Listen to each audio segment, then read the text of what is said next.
नाम रेज़ा गुल। दिमागी मसाइल की वजह से घर वाले घर से निकाल देते हैं। बेसरो सामानी की हालत में कभी एक फुटपाथ कभी दूसरे फुटपाथ पे रातें गुजारती हैं। इसी हालत में सैकड़ों दफ़ा वहशी दरिंदे उसे अपनी जिनसी वहशत का शिकार बनाते हैं। 5 दफ़ा हामिला हो जाती हैं।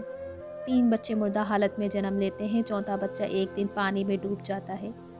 5वां बच्चा भूख से मर जाता है, जिसको रेज़ा गुल दफनाने नहीं देती।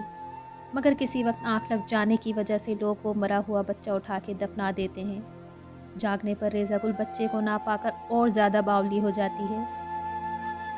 हर गली हर बाजार में अपने बच्चे को ढूंढती रहती है। इस दौरान भी रात जिनसी दरिंदों की ग़िज़ा बनी रहती है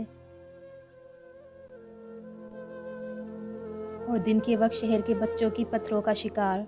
और फिर आखिरकार कंदूस की रहने वाली रेज़ा गुल ठंड की वजह से मर जाती है। ए मोहसिब इंसानों, हम कहाँ खड़े हैं? क्या हम इंसान कहलाने के लायक हैं?